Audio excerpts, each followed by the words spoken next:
सबसे ज्यादा कंफ्यूजन आप आज किस टीचिंग को लेकर है? पवित्र आत्मा के बारे में, क्योंकि सबसे वैल्यूबल थिंग ही वही है। कोई नकली साबुन बनाता है क्या? कोई नहीं बनाता, वैल्यूबल नहीं है ना। हम चीजों को बनाते गोल्ड, सिल्वर। क्यों आप सोना खरीदने से पहले किसको साथ में लेके जाते हो? किसी एक्सपर्ट को, और जैसे आपको गोल्ड देते हैं, देख तो, क्योंकि आपको पता है ना हम बेवकूफ बन सकते हैं। शैतान देखता है वैल्यूबल थिंग्स कौन सी हैं क्रिश्चियनिटी के अंदर, और उसको पता है सबसे अमेजिंग थिंग पवित्र आत्मा है। इसीलिए कई लोगों को देखो इसके बारे में कंफ्यूजन है। आप अन्य भाषा बोल के देखो, आपको ख्याल आएंगे बनकर कुछ भी नहीं है। आप देखिए उसने ऐसे लोगों को खड़ा कर दिया है जो बकायदा अन्य भाषा कैंसिल कर देते हैं कि अन्य भाषा है ही नहीं। याद रखना, जो वैल्यूबल होगा उसी को डिस्ट्रॉय करने की कोशिश की जाती है। क्या यह शिक्षा आपको मदद कर रही है? अब सुनिए, जब प्रभु यीशु मसीह ने अपने 24 अध्याय मत्ती के अंदर अपने आने का जिक्र किया और से सारी बातें बताई, उसके बाद उसने अपने चेलों को एक बात सिखाई, एक दृष्टांत दिया उसने। उस दृष्टांत को कहा जाता है 10 कुआंों का दृष्टांत। और बहुत लोग पूछते हैं, बदर ये दृष्टांतों में क्यों? दृष्टांत बाइबल में यीशु के आने से पहले भी थे। दाऊद ने बतशबा के साथ पाप किया और अपने पाप को छुपाने के लिए उसने उसके पति को भी मरवाया। एंड यू नो, जब नतान नबी दाऊद के पास आता है तो सीधा उसको ये नहीं कहता है तूने पाप किया, वो उसको दृष्टांत बताता है। बोलता है एक भेड़ थी, अपने मालिक के साथ रहती थी, पर एक व्यक्ति ने उस भेड़ को छीना। दाऊद गुस्से में आके कहता है कौन है वो? तू है। कितने लोगों ने ये बात देखी? जब योना नबी नींद में पहुंचता है तो वहां पर एक पेड़ आता है जिसको छांव देता है, फिर वो पेड़ सूख जाता है। पुराने नियम में भी परमेश्वर दृष्टांतों का उपयोग करता था, और नए नियम में भी प्रभु यीशु मसीह ने एक दृष्टांत कहा। अब इस दृष्टांत को सुनिए, ये इतना खूबसूरत है, मैं तो विश्वास करता हूं आज आप बैठे बैठे जम मारोगे। सुनिए, यीशु ने कहा 10 कुंवारियां थी, 5 मूर्ख 5 बुद्धिमान। 10 को पता था कि दूल्हा आने वाला है, सबको पता है दूल्हा आने वाला है, और सबको यह भी पता था क्या देखकर दूल्हा उठाएगा हमें। सिर्फ एक वजह से, हमारी मशालें जलनी चाहिए। अब बाइबल कहती है ऐसा नहीं है कि मूर्ख सो गई हैं। आप पढ़ के देखो, 10 की 10 सोई हैं वो। अब देखा उन्होंने कि खुदा के आने में देरी हो रही है, तो उन्होंने क्या किया? वो लेट गई। अचानक रात को तो रही बजी और सब उठ गई, सबने अपना अपना ड्रेस ठीक किया। अब प्रॉब्लम ये थी, मशालें दोनों के पास थी, जल भी रही थी, लेकिन जो मूर्ख थी ना, उनकी डिम हो गई थी। कुप्पी में ऑयल था ही नहीं इनके पास। यहां देखिए, तेल की कमी के कारण वे डिस्टर्ब हो गई। कुछ अपना कुछ समझाना चाहता हूं, बड़े ध्यान से सुनिए। हमारी बाइबल में पवित्र आत्मा के बहुत अलग अलग चित्र हैं। हवा, पानी, आग, कबूतर, तेल, हर नाम के पीछे कैरेक्टर है। बताइए, कबूतर के अंदर सबसे अच्छी बात क्या होती है? आप उसको सामने रखो और उसको ऐसा करो। कितने लोग ये बात जानते हैं, होली स्पिरिट को आपका चिल्लाना पसंद नहीं है। क्यों उसको तंग करते हो? आप चाहते हो पवित्र आत्मा आपके साथ रहे, वो एडजस्ट नहीं करेगा। You should, because he is perfect. वो आपको बदलने आया है, आप उसे बदलने की कोशिश न करें। आप चाहते हैं पवित्र आत्मा आपके जीवन में रहे, लोगों पे चिल्लाना और उनके लिए गलत बोलना बंद कर दो। वो एडजस्ट नहीं करे, आपको करना पड़ेगा। अब दूसरा उसका एक साइन है, वो है हवा। लाल समुद्र को हवा ने 2 भाग किया। चेलों के समय में हवा आया था। आप जानते हो कभी कभी मट्टी हवा में उड़ जाती है, हवा बहुत स्ट्रांग होती है।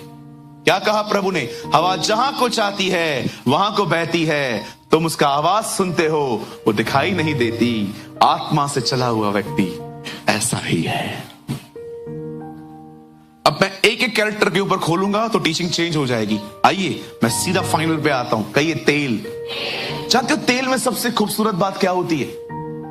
वो चीजों को मुलायम कर देता है। कितने लोग सर पे तेल लगाते हैं, मैं नहीं लगाता। उसके बाद बाल कैसे हो जाते हैं, चमकते हैं। इवन यीशु ने कहा जब तुम उपवास में रहो तो तेल मलो, क्योंकि तेल जो है ना वो आपके फेस पे ग्लो ले आता है। कितने लोगों ने ये बात पढ़ी, प्रभु ने कहा जब तुम उपवास करो तो अपने सर पे तेल मलो। क्यों? ताकि कोई भी तुम्हें उस दिन ये ना जाने कि तुम फास्टिंग में हो। अभी कई लोग क्या करते हैं, आप देखो फास्टिंग में ऐसे बैठे रहेंगे, ब्रदर क्या हुआ, फास्टिंग है। और जैसे सबको पता चल गया ना, आप देखो उसके बाद सब चेंज हो जाता है। हाँ बोल, क्योंकि पता चल गया ना कि मैं उपवास में हूं। बहुतों का खाना पता है क्या है, सबको पता चल जाए मैं दुखी हूं।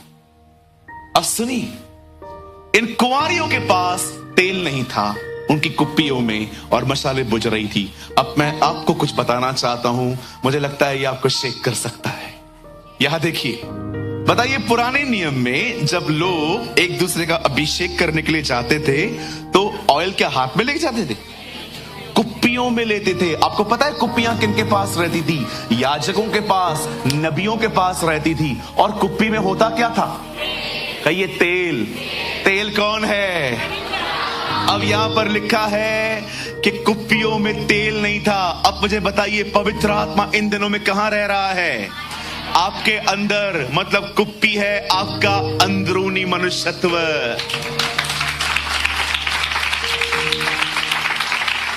इसका मतलब क्या है? बाहर से मशाल चल रही है, अंदर से खालीपन है। बाहर से आप पकड़ पकड़ के अपने आप को चला रहे हो चर्च के अंदर, praise the Lord, praise the Lord, praise the Lord. पीछे से कोई आया, चल जल्दी करना, चल रहा हूं, चुप है। हाँ, प्रेज प्रेज। यू नो, जिन लोगों का तेल खत्म हो गया है ना, वो चर्च के अंदर बहुत अच्छे रहते हैं, पर उनके घरों में गवाहियां उनकी अलग है। कुप्पी में तेल नहीं है। इसका मतलब क्या है? आप भीतर से खाली हैं। यहां बहुत लोग हो सकते हैं, आपकी मशालें थोड़ी बहुत जल रही हैं, आपकी टेस्टिमनी थोड़ी बहुत प्योर है अभी भी, लेकिन आप अपने आप को बहुत अच्छे से जानते हैं, मैं इनसाइड एम्प्टी हूं। चिढ़ लगती है मुझे, गुस्सा आता है मुझे, न माफ करता हूं न माफी मांगता हूं। आज मैं इस कलीसिया के हर एक भाई बहन से पूछना चाहता हूं, क्या आपकी कुप्पियों में तेल है? मैं प्रभु से पूछ रहा था, प्रभु क्यों आपने सबसे पहले तेल का जिक्र किया है, कुछ और क्यों नहीं? मैं कल एक परमेश्वर के जन से बात कर रहा था, वो मुझे बता रहे थे कि ब्रदर आपको पता है, एक उधार पाया हुआ व्यक्ति रोज प्रार्थना करता है, एक उधार पाया हुआ व्यक्ति रोज खुदा के लोगों की मदद करता है, एक उधार पाया हुआ व्यक्ति फास्टिंग करता है। और जब मैं उन सारी चीजों को मनन कर रहा था, उनसे पूछ के कि ये बातें ऐसी हैं, ऑनेस्टली मैं कल किसी से बात कर रहा था और वो मुझे पूछ रहे थे कल संदेश जो है उसमें क्या आप बताने वाले हैं, तो मैं उनको बता रहा था कि कल ये मेरा मैसेज है। वो मुझे कह रहे थे कि आपको पता है ब्रदर, एक उधार पाया हुआ व्यक्ति लोगों की मदद करता है, प्रार्थना करता है, बाइबल पढ़ता है, उपवास करता है। और जब मैं रात को वो सारी चीजें लेकर जब खुदा के सामने गया, मैंने कहा खुदा ये कितनी बातें सच है ना। मुझे खुदा ने कहा बिल्कुल, लेकिन ये बात याद रखना, सब कुछ तब शुरू होता है जब ऑयल होता है। इसीलिए मैं आप में से हर एक को कहना चाहता हूं, यहां देखिए मेरे भाइयों मेरी बहनों, मशालें जल रही हैं, दीपक जल रहे हैं, पर अंदर ऑयल नहीं है। बाइबल कहती है तेरा वचन मेरे पांव का दीपक और मार्ग का उजियाला है। मैं आप में से हर एक को कहना चाहता हूं, ये वे कुंवारियां थी जिनके पास वचन था, पर वे पवित्र आत्मा से भरी हुई नहीं थी। कितने लोग ये बात जानते हैं? भजन संहिता की किताब में लिखा गया है, बहुत सारी प्लेसेस पे अलग अलग जगहों पर पतरस में लिखा है, यह उसका वचन एक दीपक की तरह है जिसे आप अंधेरे में तब तक ले चलते हो जब तक पो न फटे। परमेश्वर का वचन एक दीपक है। भजन संहिता में लिखा है तेरा वचन मेरे पांव का दीपक और मेरे मार्ग का उजियाला है। दीपक खड़ा, अगर आपके हाथ में दीपक है, वही आपको दिखाता है कहां कहां जाना है। इनके पास दीपक थे, इनकी मशालें जल रही थी, पर बाइबल कहती है इनके पास तेल की कमी थी। हो सकता है आप में से हर एक के पास ये ज्ञान हो कि प्रभु आने वाले हैं, जैसे इन्हें पता था दूल्हा आने वाला है। हो सकता है आप में से बहुतों को इंफॉर्मेशन हो कि एंटी क्राइस्ट कब आएगा, नोहा के दिन क्या है, जजमेंट कैसे होगी, कैसे परमेश्वर अंत के दिनों में याकूब का सिंहासन वापस लगाएगा। हो सकता है आप में से हर एक के पास बहुत सारा नॉलेज हो, लेकिन सवाल यह है कि क्या आप तेल से भरे हुए हैं? क्या आप ये कह सकते हैं मैं पवित्र आत्मा से भरा हुआ हूं?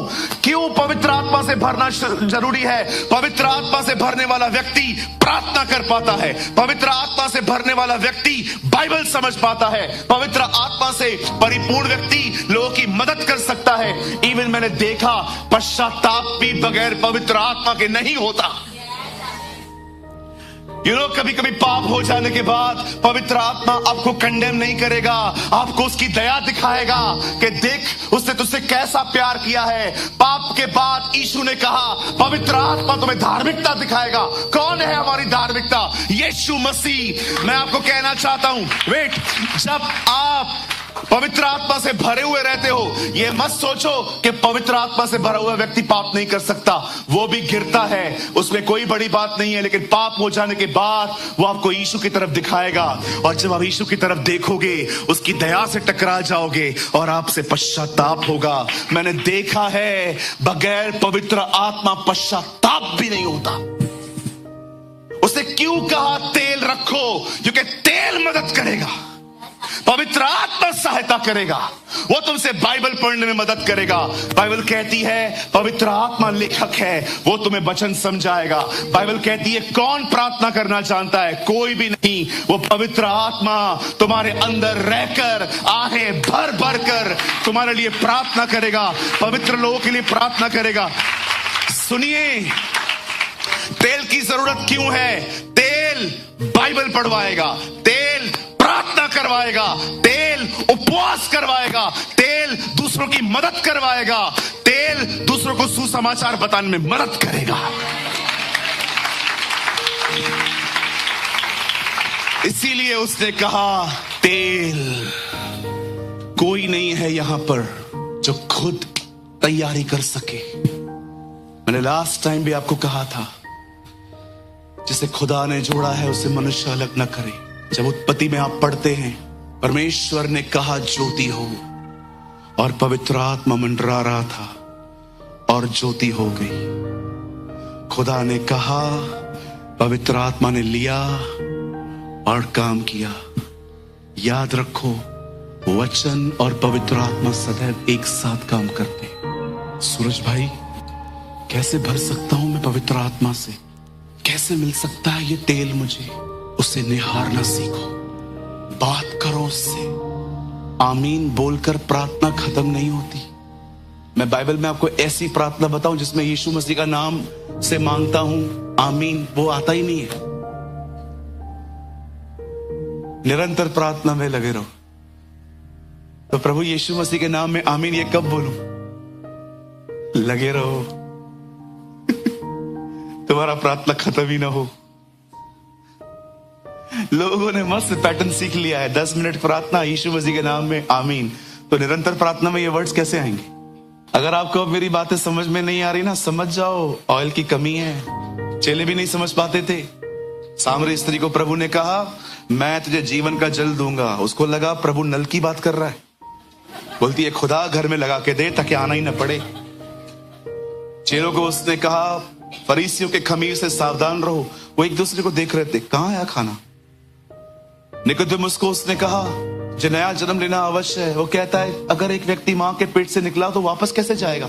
ये भी समझते नहीं थे कितना जरूरी है ऑयल को रखना, भरे हुए रहना। विदाउट होली स्पिरिट आप बाइबल नहीं पढ़ सकते, न समझ सकते। मैं एक दिन सोच रहा था कि प्रभु क्यों कहता है पवित्र आत्मा से भरे हुए रहो। यहां देखिए, इस बाइबल का लेखक आपके अंदर रहता है। वो आपको बताता है वचन क्या है। वो प्रार्थना में मदद करता है, वो आराधना में मदद करता है, वो उपवास करने में मदद करता है। इसीलिए उसे कहा गया है सहायक।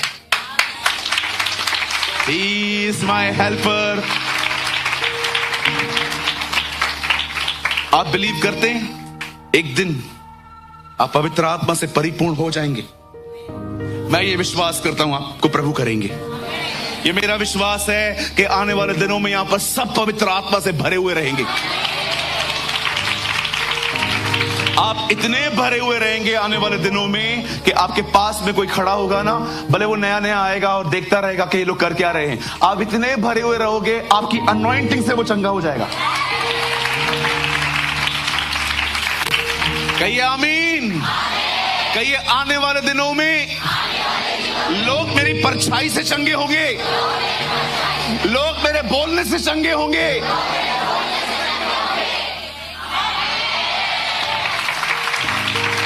पर पास्टर जी ये कैसे होगा? क्योंकि उसके नाम में ताकत है।